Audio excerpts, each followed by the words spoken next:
సంఖ్యాకాండము 1వ అధ్యాయము. జనసంఖ్య.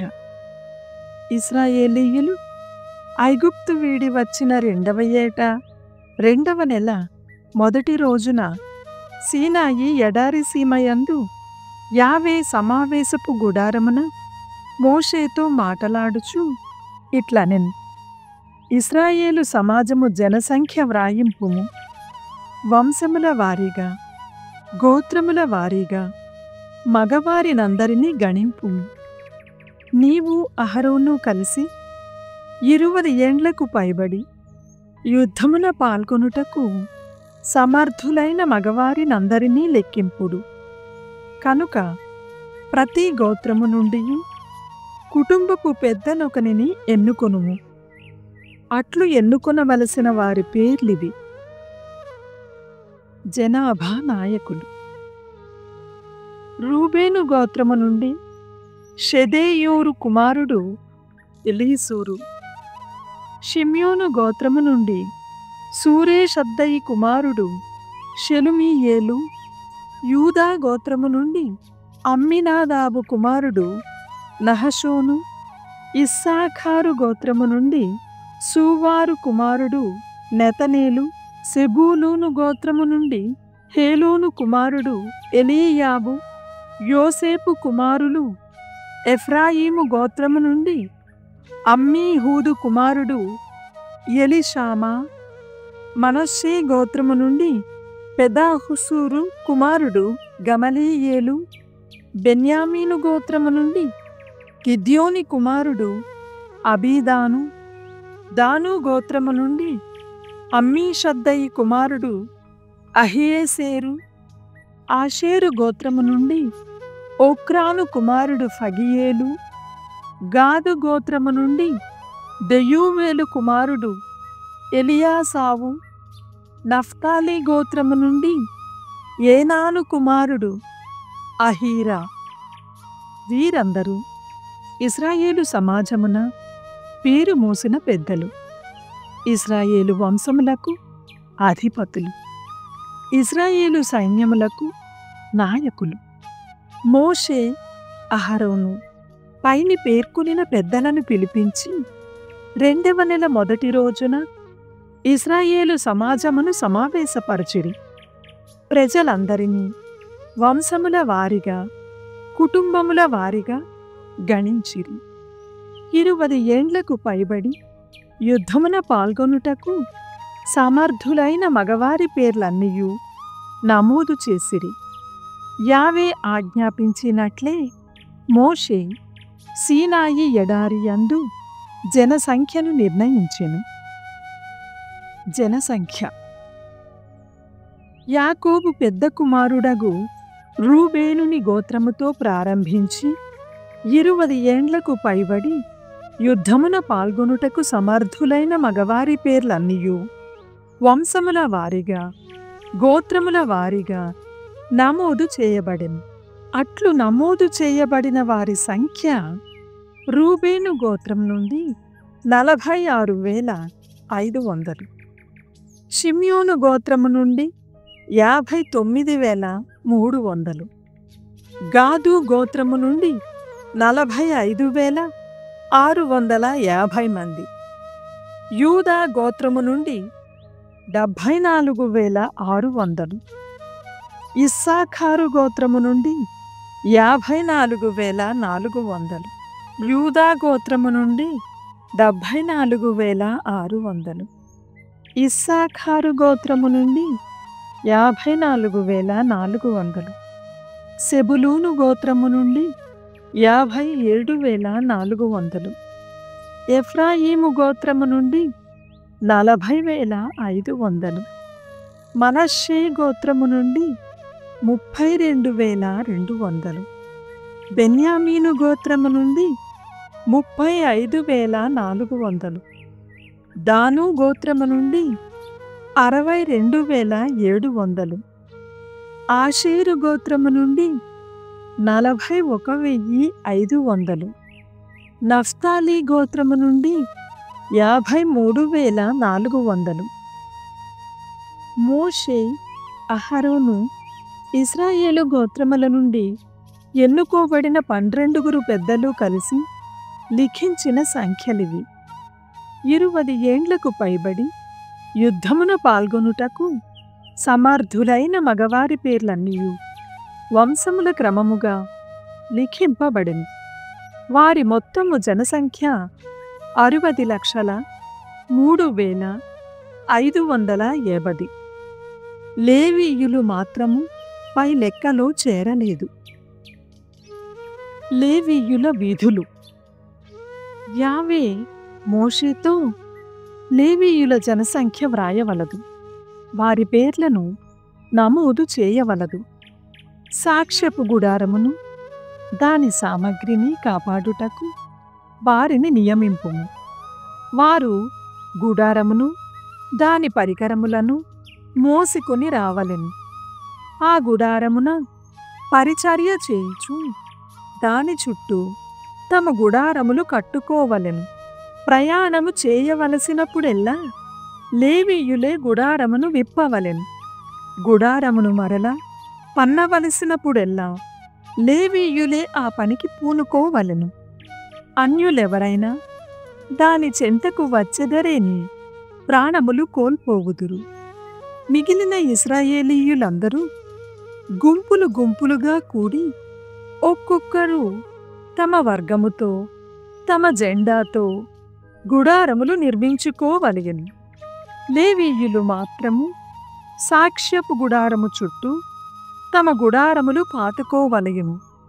అప్పుడు ఇశ్రాయేలీయులు ఎవరు నా గుడారమునొద్దకు రారు, నేను వారి మీద మండిపడను.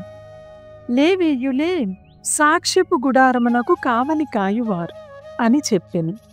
యావే మోషేను ఆజ్ఞాపించినట్లే ఇశ్రాయేలీయులు ఎల్ల పనులు చేసిరి. ద్వితీయోపదేశకాండము. ప్రారంభోపదేశములు. 1వ అధ్యాయము. మోషే మొదటి ఉపదేశము.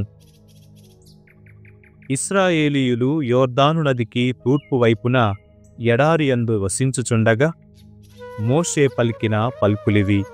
అప్పుడు వారు సూపు చెంత యోర్దాను ఆవలి అరాబా లోయలో మకాము చేయుచుండిరి.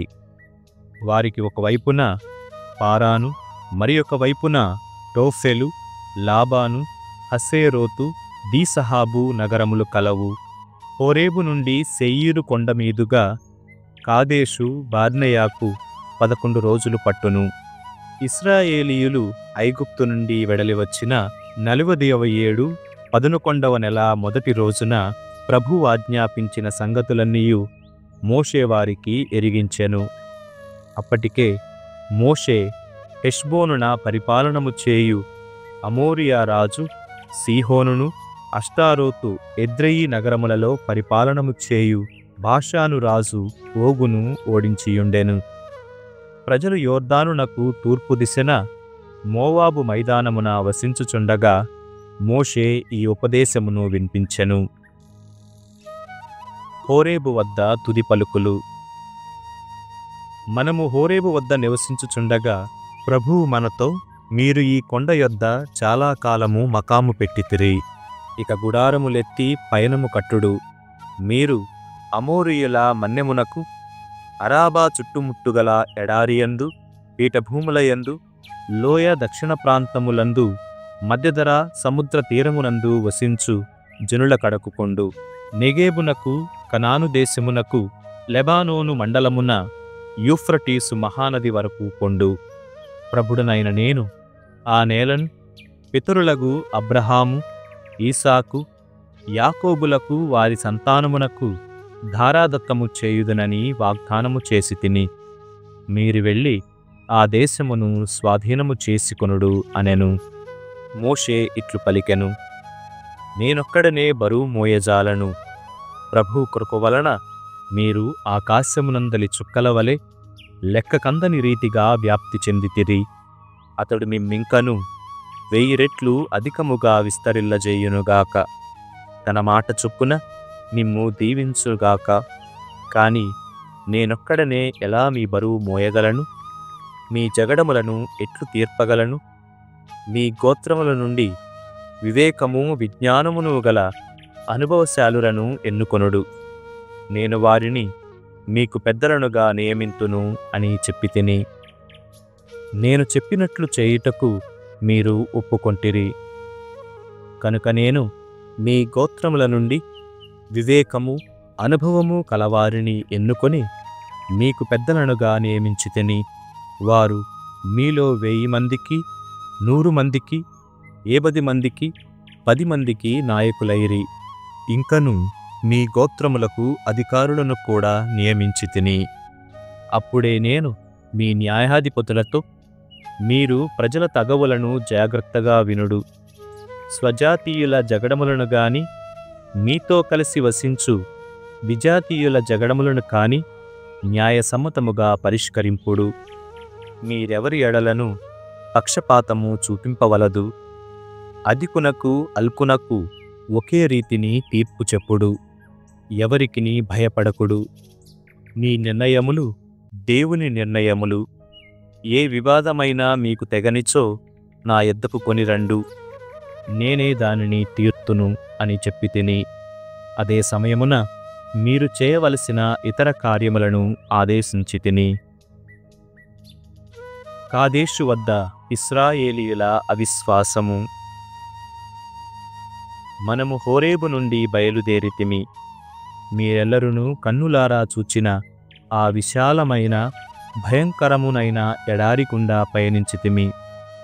యావే ఆజ్ఞ ప్రకారము అమోరీయుల నివాసముకుండా నడిచి కాదేషు బార్నెయ చేరితిమి. అప్పుడు నేను మీతో, మనము అమోరీయుల మన్నెము చేరితిమి. మన పితరుల దేవుడు ఈ నేలను మనకిచ్చెను. కనుక మీరు మీ పితరుల దేవుడు నొడివినట్లు వెళ్ళి ఆ భూమిని ఆక్రమించుకొనుడు. మీరు భయపడకుడు, నిరుత్సాహపడకుడు. కాని మీరెల్లరూ నా చెంతకు వచ్చి వేగు చూచి వచ్చుటకై ముందుగా మన వారిని కొందరిని పంపుదము. మనము ఏ త్రోవను పోవలయునో అచట ఏ పట్టణములు తగులునో వారే మనకు తెలియజేయుదురు అని పలికితిరి. మీ సలహాను మన్నించి నేను ఒక్కొక్క గోత్రమునకు ఒక్కని చొప్పున మొత్తము 12 వేగుల వాండ్రను ఎన్నుకొంటిని. వారు ఆ మన్నెమునకు పోయి ఎష్కోలు లోయ వరకు వేగు చూచిరి. అచట పండ్లను కూడా కొనివచ్చి మనకు చూపిరి. దేవుడు మనకిచ్చిన నేల సారవంతమైనదని చెప్పిరి. అయినను మీరు దేవుని ఆజ్ఞ పెడచెవిన పెట్టి ఆ నేలకు పోవుటకు అంగీకరింపరైతిరి.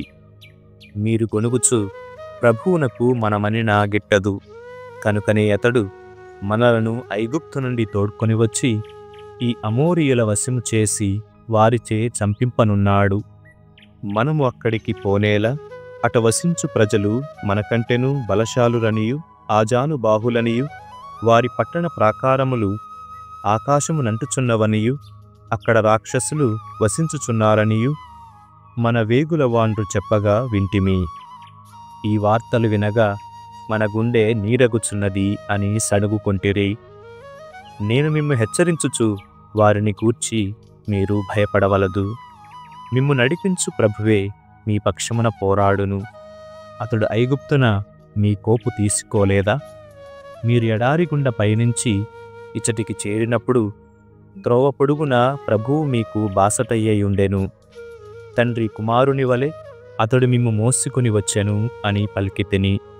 కాని నేనెంత ముర్తుకున్నను మీరు యావేను నమ్మరైతిరి. మీ ప్రయాణమున ఆ ప్రభువు మీకు ముందుగా వెళ్ళి మీకు విడిదిని వెదకెడవాడు. రేయి మీకు త్రోవ చూపించుటకై మీ ముందట నిప్పు కంబములో పగలు మేఘస్తంభములో పయనించెడివాడు. కాదేషు వద్ద ప్రభుని శిక్ష. మీ గొణగుడు విని యావే మండిపడెను. ఈ దుర్మార్గపు తరములో ఒక్కడును వారి పితరులకు నేను వాగ్దానము చేసిన సారవంతమైన నేలపై అడుగుపెట్టజాలడు. యెఫున్నె కుమారుడు కాలేబు మాత్రము ఆ దేశము చేరుకొనును. అతడు నా పట్ల విశ్వాసము చూపెను కనుక కాలేబు వేగు చూచిన దేశమును అతనికిని అతని వంశజులకును ఇచ్చెదను. అని ఒట్టు పెట్టుకొనెను. మీ కార్యము వలన ప్రభు నా మీద కూడా విరుచుకుని పడి, నీవు ఆ భూమిని చేరజాలవు సుమా, నీ సేవకుడును నూను కుమారుడు యెహోషువ ఆ దేశమున కాలిడును, అతనిని ప్రోత్సహింపుము. ఆ ప్రదేశమును ఇశ్రాయేలీయులకు వారసు భూమిగా పంచి ఇచ్చువాడు అతడే అని నొడివెను. మరియు మీ చిన్నపిల్లలను శత్రువులు పట్టుకుందురేమోయని నీవు భయపడితివి. అన్యము పుణ్యము ఎరుగని ఆ పసికందులు ఆ దేశము చేరుదురు. నేనా నేలను వారికిత్తును, వారు దానిని స్వాధీనము చేసుకొందురు. మీరు మాత్రము వెనుదిరిగి ఎడారి మార్గము పట్టి సూపు సముద్రము వైపు వెళ్ళిపోవలసినదే అనెను. అప్పుడు మీరు నాతో, మేము ప్రభువునెడ అపరాధము చేసితిమి, ఆయన ఆజ్ఞాపించినట్లే శత్రువుల మీదికి యుద్ధమునకు పోయేదము అని అంటిరి. మీరందరూ ఆయుధములు ధరించి మన్యము మీదికి వెడలితిరి. కాని ప్రభువు నాతో, వీరిని యుద్ధమునకు పోవలదని చెప్పుము, నేను వారికి తోడ్పడను, శత్రువులు వారిని ఓడింతురు అని చెప్పెను. నేను ఆ సంగతి మీతో చెప్పితిని గాని మీరు లెక్క చేయరైతిరి. ప్రభువాజ్ఞను ధిక్కరించి తలబిరుస్తనముతో మన్యము మీదికి దాడి చేసితిరి. అప్పుడు ఆ కొండ మీద వసించు అమోరీయులు కందురీగల వలె వెడలివచ్చి మిమ్ము హోర్మా వరకు తరిమికొట్టి శెయీరున ఓడించిరి. మీరు తిరిగి వచ్చి యావే ఎదుట కన్నీరు గార్చితిరి. అయినను ప్రభువు మీ వేడికోలు ఆలింపనూ లేదు, మిమ్ము పట్టించుకొననూ లేదు. కనుక మీరు చాలనాళ్ళు కాదేశుననే పడియుండవలసి వచ్చినది. 84వ కీర్తన. దేవాలయము మీద కోర్కె. సర్వశక్తిమంతుడవైన ప్రభు, నీ నివాసము ఎంత రమ్యము!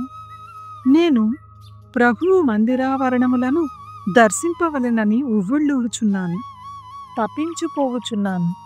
పూర్ణ హృదయముతోనూ ఆనందముతోనూ నేను సజీవుడైన దేవునికి గీతములు పాడుదును.